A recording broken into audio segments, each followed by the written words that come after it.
weren't able to.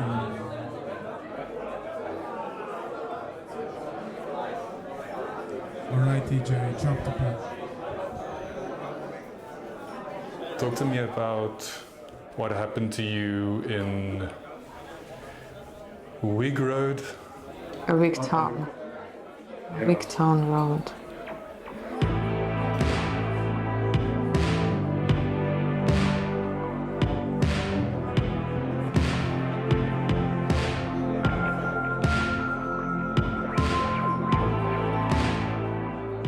The official story I told everyone when my friends or people I know, they heard that I got robbed. They're like, "Oh, Christina, what happened? I'm so sorry. Where it happened?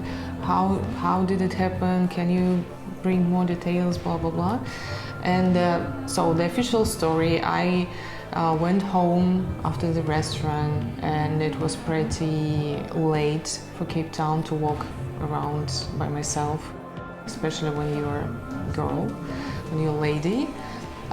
It was like 9 p.m. and I remember I had this like sixth sense. So I took my phone and wallet from the bag and put it somewhere like close to my body, because I saw this darkness and I had this feeling like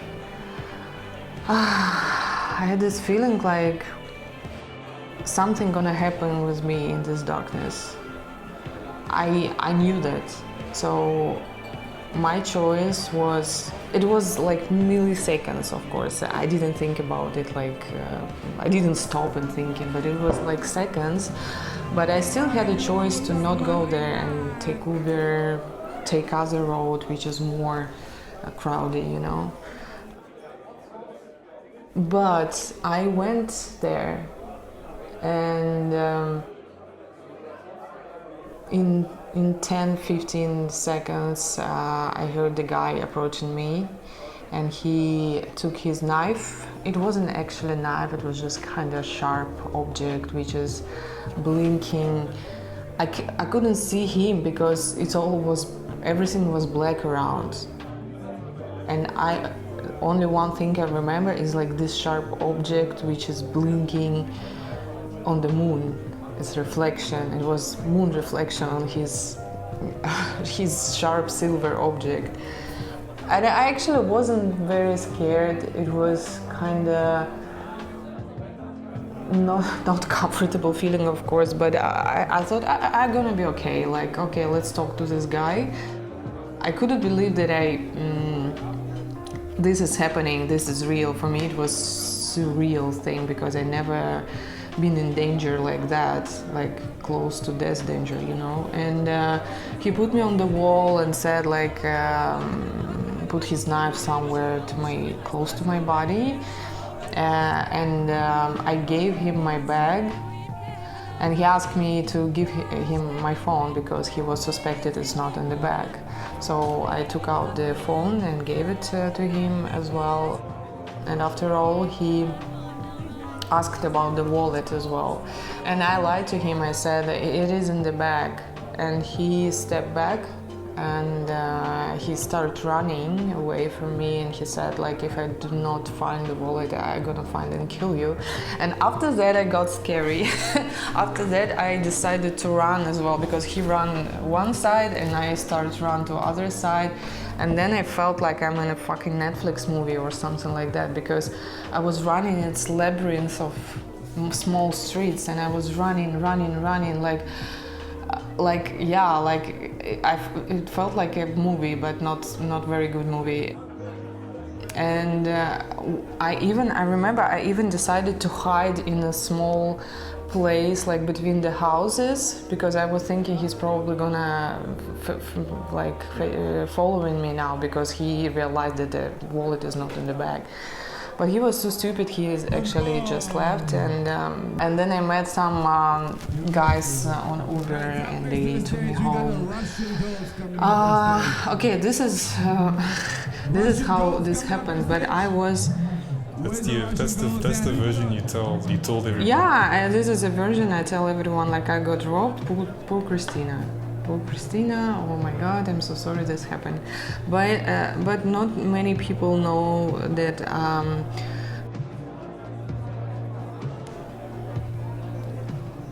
I don't know how to explain that, but I think I brought it to my life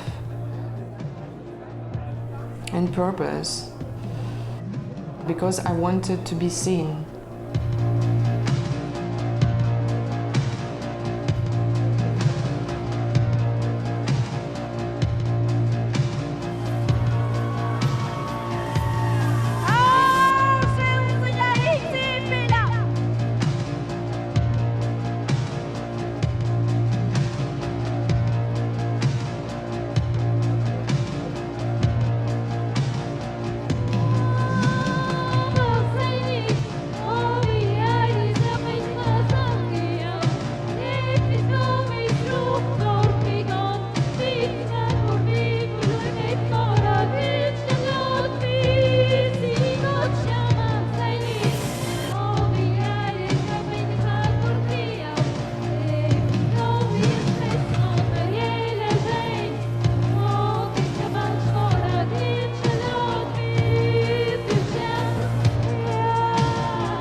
So I think I created this situation like in my head, and it's happened in real life. Because at the time I was deeply in love with a person and he wasn't in town, and something like he didn't maybe text me a couple of days, and I was very worried, and a lot of passion and sex, and but I didn't feel like I'm a girlfriend. I didn't feel that the person wants partnership, like normal partnership relationships with me. I also didn't feel like he needs me. And especially when he was around, I felt like home. I felt like everything fine. But when he was away, I felt like he doesn't think about me, he doesn't need me, he doesn't love me, like me, or whatever. And I felt I was ready to do anything to get this attention. Also hurt myself. And by that hurt another person who didn't take care of me much. That was my opinion. Maybe actually I was wrong. I was wrong actually. Nonetheless, it worked. Yeah, and yeah, sometimes I feel like I'm a witch in a kind of way, because it's so dark to do this.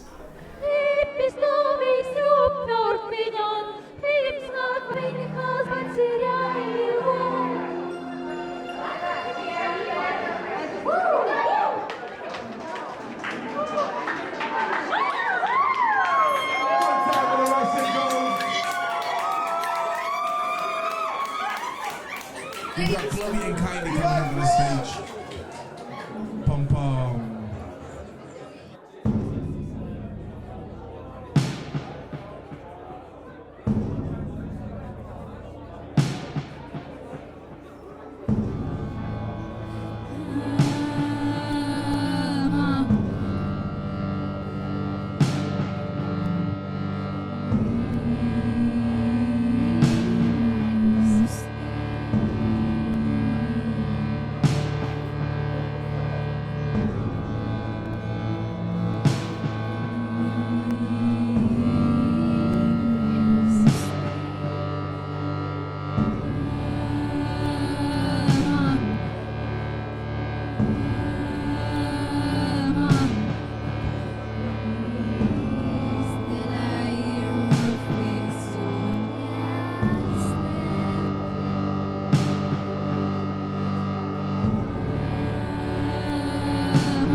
And I kind of got what I wanted after that, like attention, and we got closer, I think, after this moment. I don't know how he felt about it. Did he realize that it's happened? Of course, he does not realize that it's happened on purpose, kind of on purpose. On purpose, but in a very mystically way, you know. Manifestation. By manifestation, by, I don't know why, but bad things, they always work better than good things. And it's always, when you're thinking about it, it's always more intense feelings involved, and it's more vivid. That's why it's happening so quickly, and it's really happening. But when you visualize something good, it's very abstract. Chloe and Kylie, everybody! All right, up next to the stage we got VII. Is VII in the building? Pom pom.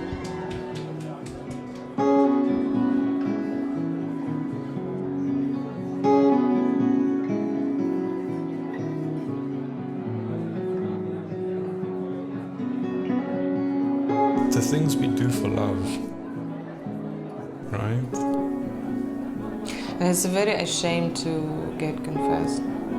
Hey? It's very ashamed to confessing in such a things. Why? Because it's like makes you mentally challenging. Especially to confess to men.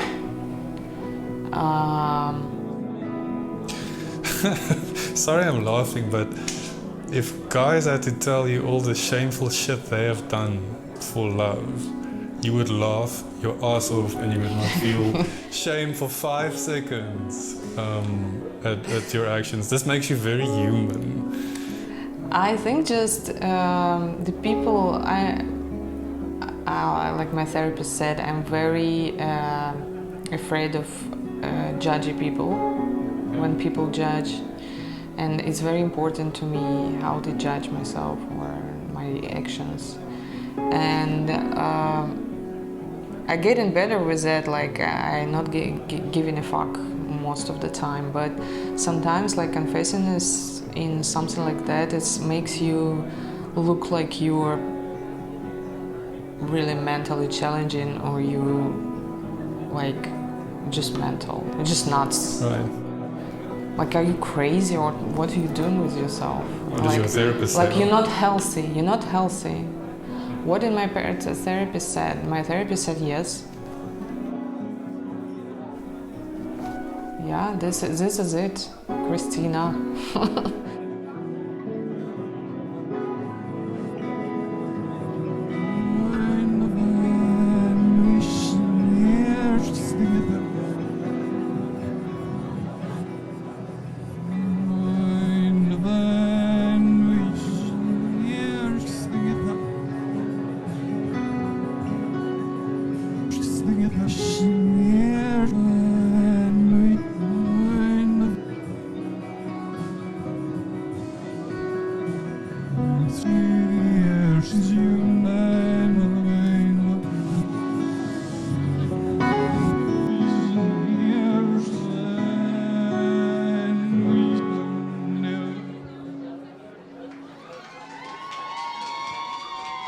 One time for my man VII, pom pom.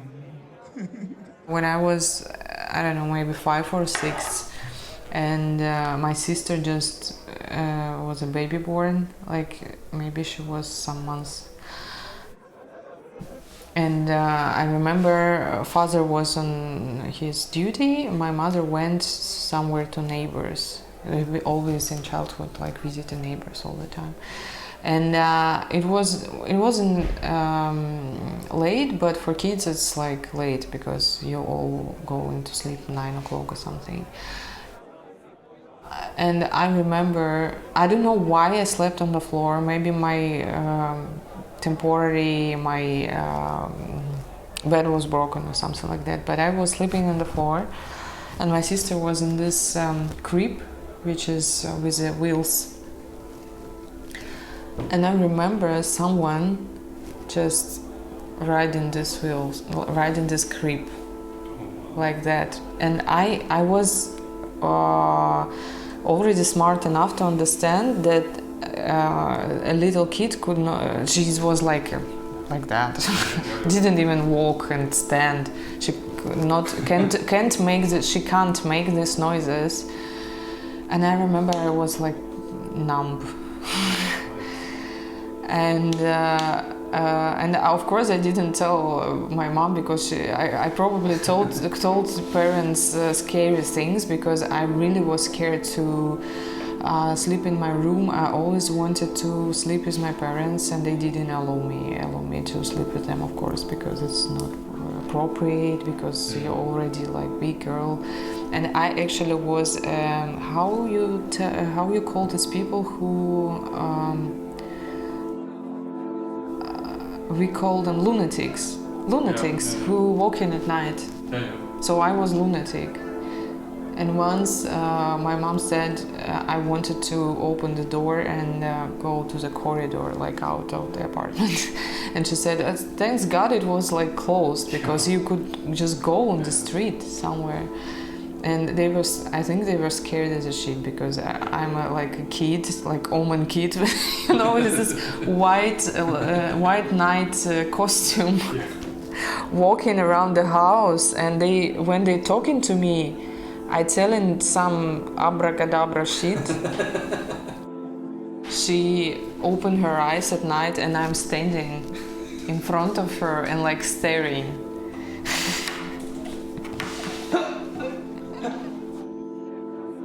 And she like, Christisha, what's happening?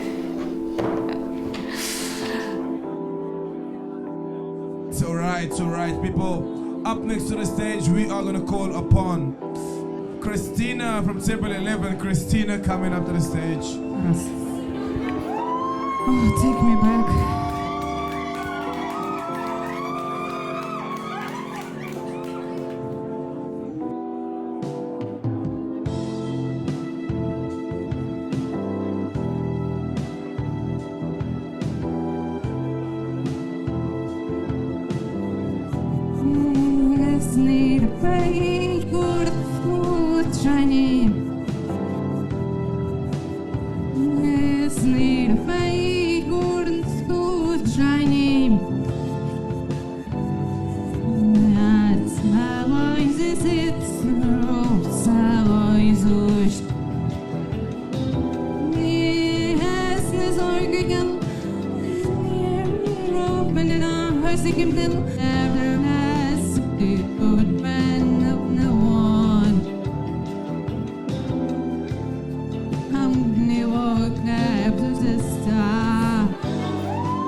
Wow.